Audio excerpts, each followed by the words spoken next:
And so here's how fast you can tie it. I mean, what kind of video would this be if I showed you how to tie a bottle knot, but then I didn't actually tie it onto a bottle?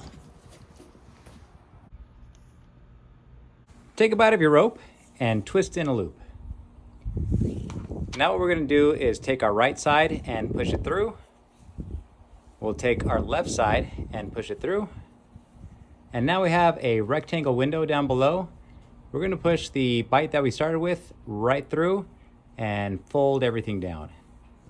And when we do that, we end up with our bottle knot. As you can tell by the name, this knot is great for tying around any object that has a bottleneck. And by pulling on the opposite ends, it tightens up and allows you a slick little handle to carry your item. Now here's what it looks like in the Ashley Book of Knots. Let's open up to knot 1142. And we can see that it's called the jug sling, and this is how you tie it.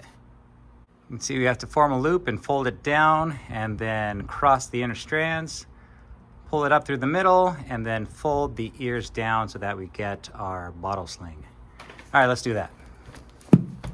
I'll take a bite of my rope and I'll fold it down towards me.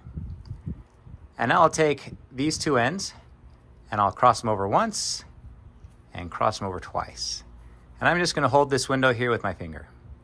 Now I'll take the lower portion of this bite and I'm going to pass it through the two strands below and up through that window.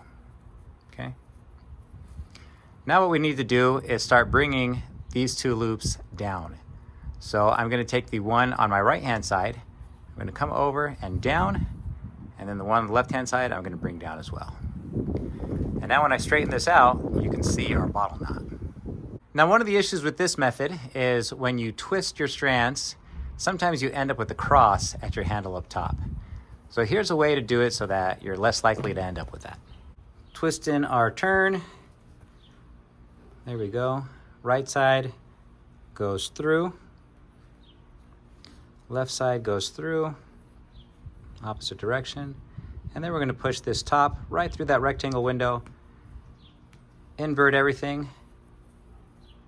And there it is. Let me show you that one more time with a little warning here to help you learn this knot. Place my turn into the jig.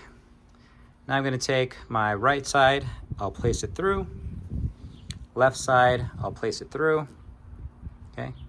Now I'm going to push the top of my turn right through that rectangle window, and I'm going to invert everything. Now when you pull this down, if it doesn't fall right into place, so this one you might not be able to see where it's at, but what you need to know is there's two sides on top, and then down below there's two sides as well. So when I pull this together, this loop is a straggler over here. All I need to do is bring it together. There we go. 1, 2, 1, 2. All right, let's tie this in hand now. I'll twist in my loop. I'll form a bite here and I'll pass it through. Then I'll take this side, I'll form a bite, pass it through as well. And you don't want to lose that rectangle window that we just made down below. Now I'll push through and invert everything. And as I pull it, if you lose what you're looking at, just remember that you need two sides down below and two sides up above. Okay? See how I have my two opposing bites right here at my handle and two opposing bites down below where my strands are?